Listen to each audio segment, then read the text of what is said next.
C'est tout simplement incroyable. C'est un sentiment vraiment de joie immense. On a pris beaucoup de plaisir à décrocher cette victoire. Sandrine, quand le buzzer retentit, là, quand on sait que c'est fini, la médaille, c'est une question de seconde, on pense à qui? On pense à quoi? On ferme les yeux, on pleure, on se lâche? Qu'est-ce que ça donne un peu?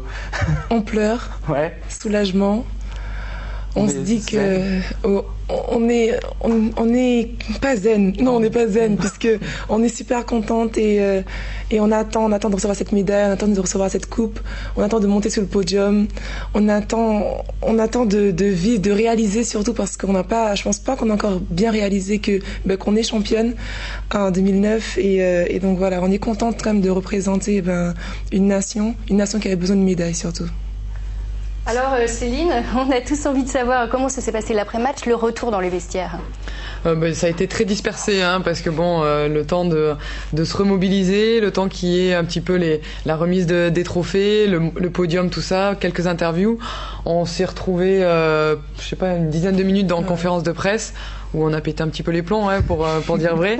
Et après on s'est retrouvés dans les vestiaires histoire de partager encore un peu plus ce moment. Mais c'est merveilleux quoi. Dans ces moments-là, on n'a pas envie que ça s'arrête, on n'a pas envie de prendre la douche, on a envie de rester avec le maillot, avec la médaille toute sale, juste histoire de se dire on y est encore quoi. Alors on l'imagine, la nuit a dû être longue. Vous êtes fatigué à ce retour en France? On est fatigué. La nuit était très agitée pour nous, on va dire. On a eu quand même un dîner avec les supporters et des membres de la fédération. C'était très agréable. On les remercie d'ailleurs. Et ensuite, on a pu quand même profiter un petit peu avec les autres nations.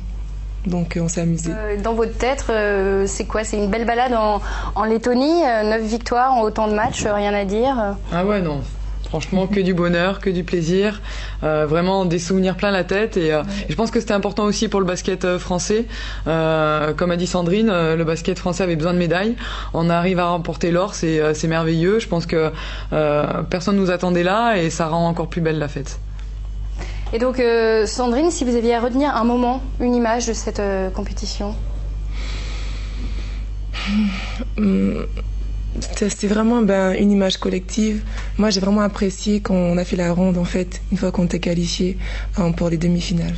C'était ce petit moment de cohésion, symbolique un peu de ce que vous nous dites depuis le début, c'est-à-dire cet esprit de famille presque dans le groupe. Tout à fait, parce qu'en plus c'était après le match de la Grèce et c'était un match super difficile pour nous. Et juste avant que vous rentriez sur le plateau, vous nous disiez justement que c'est peut-être s'il y a eu un déclic dans cette compétition, c'est ce quart de finale contre la Grèce, 49-51, donc là aussi la marge est petite, mais ça suffit pour un hold-up, non, mais pour passer. Oui voilà, pour un hold-up, on peut dire que c'est un hold-up. Sincèrement, quand on a vu le match, on l'a pas revisionné, mais on se demande encore comment on a fait pour revenir et basculer de ce côté-là. Et c'est ça qui est merveilleux dans le sport. Et voilà, c'est jamais fini tant que la sirène n'a pas retenti. C'était le dernier match en bleu de Cathy Mélin, une des piliers de cette équipe de France. Et Céline, j'ai lu que vous avez avoué lui avoir conseillé presque de ne pas venir. C'est symbolique un peu de cet état d'esprit avant la compétition entre vous, un peu dans le flou quand même cette équipe de France. C'est la belle surprise quand même. Non, tout à fait. Il faut rappeler qu'en 2007, on a fini 8e. C'était une très grosse déception parce qu'en interne, on avait l'objectif d'être championne d'Europe. On s'est, entre guillemets, cassé la gueule pour dire ça vulgairement. Et quand Cathy a annoncé le fait qu'elle allait peut-être revenir, moi j'avais peur que pour elle, ça soit difficile et que... De trop, quoi. Voilà, le retour de trop et qu'à un moment donné, si ça se passe mal, on va lui tirer dessus parce qu'on aurait dit, ça sert à rien que tu sois revenu. Sauf que là, elle revient, elle gagne. Maintenant, chapeau, quoi. Non, elle peut dire au revoir maintenant, tranquille. Elle peut dire au revoir la tête haute. Et moi, je lui dis merci d'être venu.